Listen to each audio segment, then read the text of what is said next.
Kasih karunia dan damai sejahtera dari Allah Bapa kita dan dari anaknya Tuhan Yesus Kristus menyertai kamu sekalian. Amin. Shalom saudara-saudari sahabatku di dalam nama Tuhan Yesus. Firman Tuhan yang hadir menyapa kita hari ini tanggal 24 Desember 2024, tepatnya di dalam perayaan malam Natal, tertulis di dalam Injil Lukas pasal 2 ayat 8 sampai ayat 14. Mari sahabatku, kita simak dan renungkan firman Tuhan yang menjadi kekuatan dan inspirasi menjalani hari ini. Demikian. Di daerah itu ada gembala-gembala yang tinggal di padang menjaga kawanan ternak mereka pada waktu malam. Tiba-tiba berdirilah seorang malaikat Tuhan di dekat mereka, dan kemuliaan Tuhan bersinar meliputi mereka, dan mereka sangat ketakutan. Lalu kata malaikat itu kepada mereka, "Jangan takut, sebab sesungguhnya aku memberitakan kepadamu kesukaan besar untuk seluruh bangsa. Hari ini telah lahir bagimu juru selamat, yaitu Kristus Tuhan di kota Daud. Dan inilah tandanya bagimu, kamu akan menjumpai seorang bayi dibungkus dengan lampin dan terbaring di dalam palungan." Dan tiba-tiba tampaklah bersama-sama dengan malaikat itu sejumlah besar bala tentara surga yang memuji Allah. Katanya, "Kemuliaan bagi Allah di tempat yang maha tinggi, dan damai sejahtera di bumi di antara manusia yang berkenan kepadanya." Demikian firman Tuhan. Bapak Ibu, saudara-saudari, jemaat yang dikasihi Tuhan, kisah kelahiran Yesus dalam Lukas pasal 2 ini dapat saya pastikan merupakan bagian dari alur cerita yang sudah biasa diperdengarkan dalam bagian liturgi pada setiap perayaan Natal. Dan nas ini kembali diperdengarkan hari ini untuk mengajak kita memaknai Natal tahun ini melalui peristiwa sejarah kelahiran Kristus yang diawali dengan cara Tuhan Allah menghantarkan Yusuf dan Maria ke kampung halamannya untuk sensus penduduk.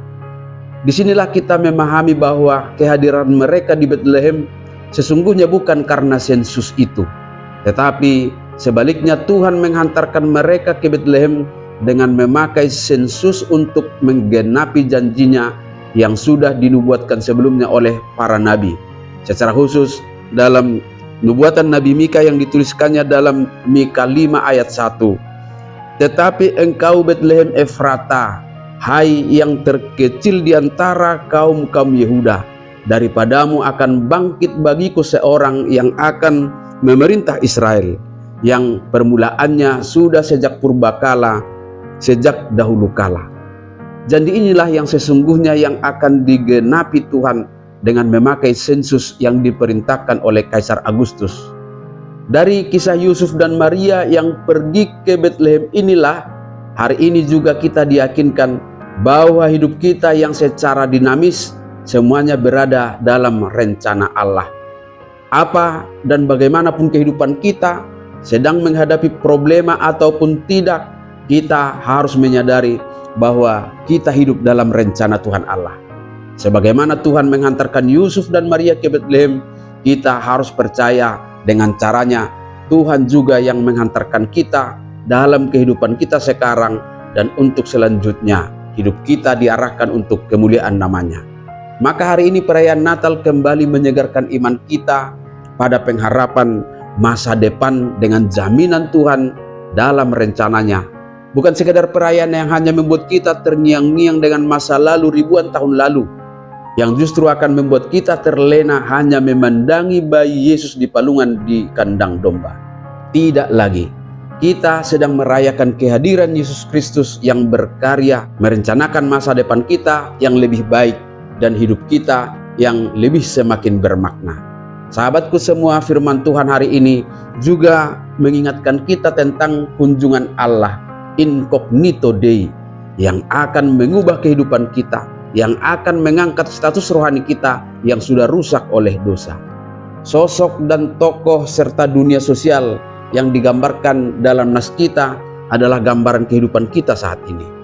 Yusuf sebagai tukang kayu, Maria sebagai gadis lugu dan miskin, menggambarkan hidup manusia yang benar-benar butuh perhatian dan kepedulian untuk memotivasi hidup penuh dengan semangat. Para gembala yang ada di padang menjadi gambaran hidup banyak orang saat ini yang sering terluput dari pandangan para pemangku jabatan dan orang-orang yang seharusnya memiliki kompetensi untuk menolong dan mengubah kehidupan.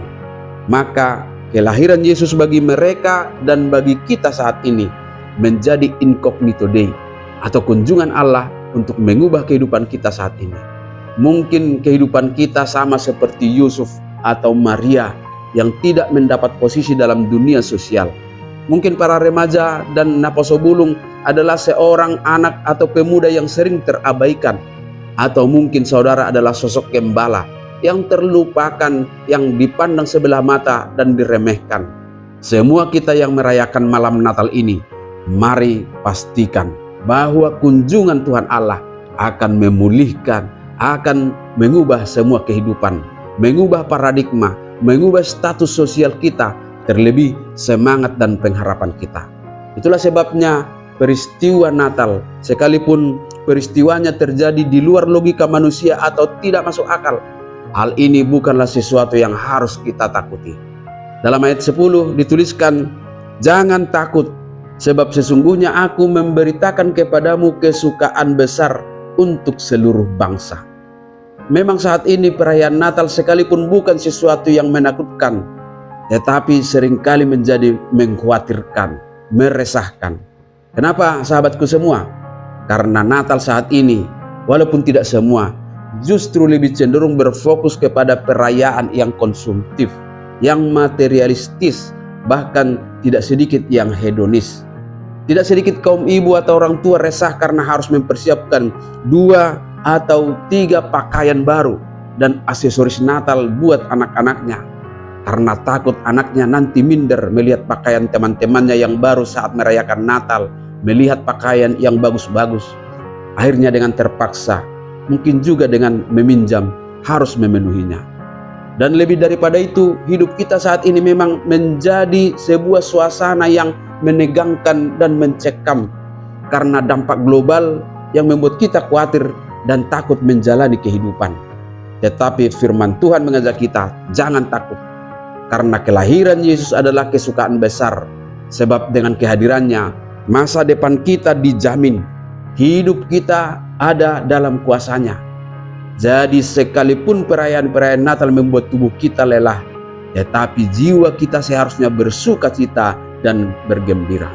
Sehingga perayaan malam Natal hari ini akan mengajak kita bersuka cita dengan berkata, kemuliaan bagi Allah di tempat yang maha tinggi dan damai sejahtera di bumi di antara manusia yang berkenan kepadanya. Biarlah lewat perayaan malam Natal ini, kemuliaan benar-benar hanya milik Tuhan Allah kita, dan kunjungannya melalui kehadiran Yesus menjadi damai sejahtera bagi kita. Amin. Selamat merayakan malam Natal. Tuhan memberkati.